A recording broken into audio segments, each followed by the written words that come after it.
You know, you shared with me in the past some things about how you and Randy would basically stockpile, you know, parts for them, and even letting them know sometimes when you thought they were running low, and there was more to the relationship sometimes than just being a supplier Oh yeah, once we got it became as friends. When Paul's still a good friend today, even though we don't do as much work as we had in the past. But yeah, well, to get the pricing where we needed it to be and to get everything, so you know, Paul at the time was growing so fast. When he 1 month he might need 100 guitars, next month he might need 125. So the only way we could ever stay ahead of the curve is if we had an order for, say, 200 bridges, we'd make 500. Mm-hmm. That way we had some always in the works, and if something happened and they forgot to order or just had more orders than they anticipated, we'd always have something in stock it so we could give it to him. Right, right.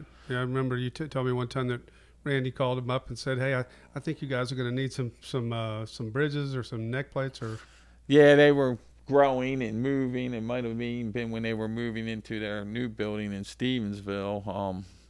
They just overlooked an order here, Right. and you know, Randy, just from knowing their numbers, because that's what Randy does. He does the numbers. I do Right. the production in the company. So Randy knew just by looking at it that, hey, you better get some bridges down there. And Mm-hmm. I'm not even sure who was doing the ordering at that time, but Randy gave him a call. And he said, "Oh, you're right. Give me some bridges down here." So Yeah.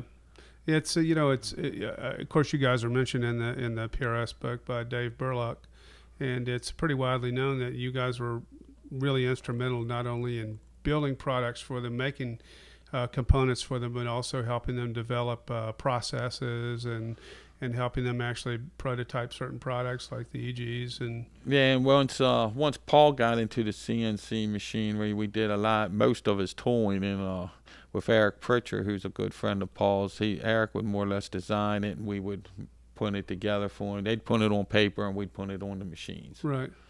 Did you guys have anything to do with the amplifiers at all? No, not his early amp. We did some of the prototype works on the amps that he's now producing, I see. but the early amps, that was before us, I believe. Mm-hmm. The ones, all electronic, no tubes in them. Gotcha. Right. Now you've also worked with other musical instrument manufacturers, haven't you? Worked with. We've done parts for Martins and a couple other ones. Dana, we did Dana some, Bourgeois. yeah, we did some stuff for Dana. And Jeff at Buddha Amps. Jeff at Buddha Rover. Amps, we used to do his amps and stuff for him, his Right. sheet metal work. But musical instruments are not a huge part of your business. They're Nah, in the heyday, in the early 90s, when we were growing as well as Paul was a big part of our business. Paul was probably 50 to 60% of our Wow. business. Mhm. Today, musical instruments might be 10% of our Right. business. right. Now PRS has moved over to the new factory. I know you guys have. You're based in Baltimore, Maryland. Right. Right in the shadow of M&T Stadium, where the Right Ravens next, play. home of the Ravens. And right by where the Orioles are. And, Yep, we're right there. and you guys have always been in that location, or? No, when we first started, and when we first started doing work for Paul, we were up, we call it Death Alley. We were up by North Avenue and Pennsylvania Ooh. Avenue, bad part of A rough Baltimore. neighborhood for But those of you who don't know. we could afford the rent, so Right, it worked makes out sense. well. But we were there probably 3 or 4 years. We've been at this location now, I guess, 13 years down by the 13 years. stadiums. Yeah. Right on. What do you think was your biggest contribution to PRS guitars? Well, Paul always had such an insight on what he wanted, and you know, his motto was anything can be done. You know, it's just what's it going to take to do it. That's how Randy's Lefty Dragon came about. Right. But so just being able to take what he foresaw on paper and put it actually in his hands so he could play it and listen to it. Win at the time, like I said, was more or less Paul and Win were both the engineers on all the projects. Paul had the idea and how he wanted to go about it. Win would actually draw it up, and then myself and Win would work hand in hand until we had something Paul liked. Right, right. And then, you know, with Paul, it's always about sound and quality. It was never about quantity. So Yeah, he's perfectionist. Yeah. oh, he's one of them. He's definitely the most intelligent man I've ever met when it comes to music. That's for Very sure. intelligent and intense person as Yes, well. Yeah. yes. He's always seems like he's always got a million things going on. Well, it's like when he would come through the shop and we'd take him through the shop, you know, he had his earplugs in and both hands over the ears. Right. So Protected his ears. Oh, yes. Those are his tools. Yes, they are. You know, I've told the story to people before, and I might have told you, but I used to buy and sell nothing but vintage stuff back in the day, you know, old Fenders and Strats, Tellys, Les Pauls.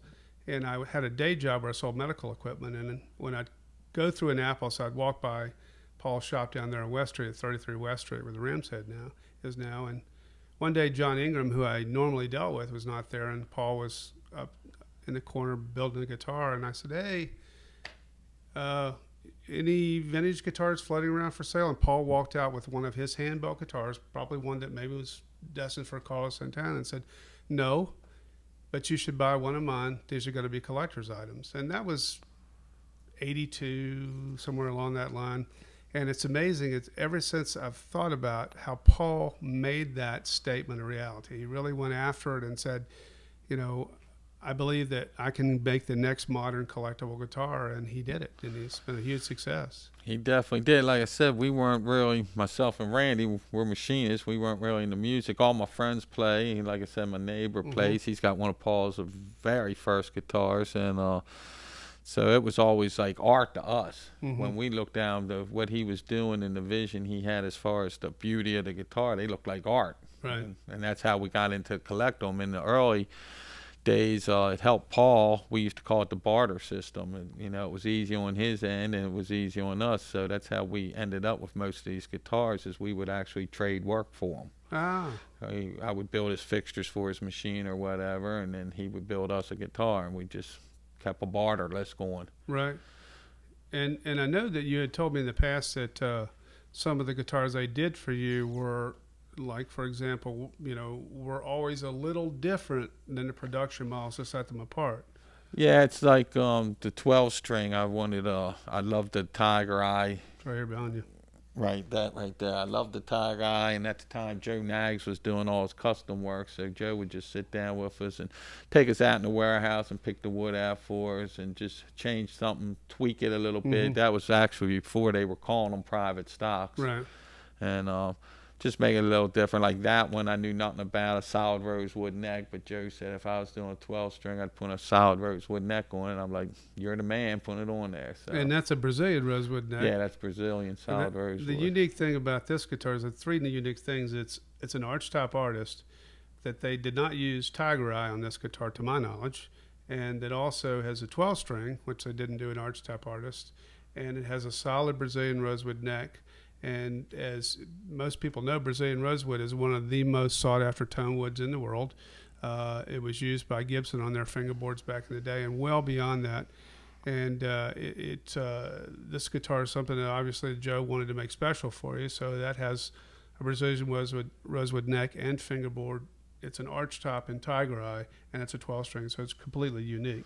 And which don't mean a lot to most people, but that's got the original 12-string adjustable bridge that myself and Wynn came up with Paul. So is that the prototype? That's the prototype bridge that's on that guitar. Wow.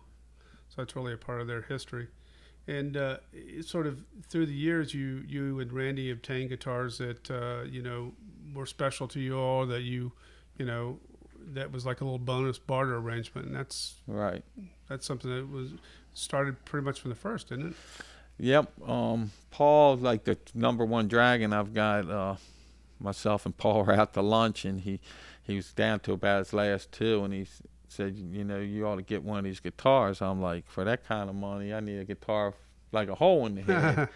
He said, look, I will put on there custom built for Joe and change it up a little bit, which was mainly in the way they wound the pickups and different stuff. And that's how he caught my attention. He says, you got two little kids, someday they might want to go to college. This might get them there. So seems like I remember a tuition they got paid for and I believe you sold a couple. Right. I believe your daughter went to college on a couple of those. Yes. Yeah. Well, at one point, myself and Randy owned every Dragon they ever made. We had at least one of every Dragon. Right. And over the years, some of them paid for college and different stuff like that. Good.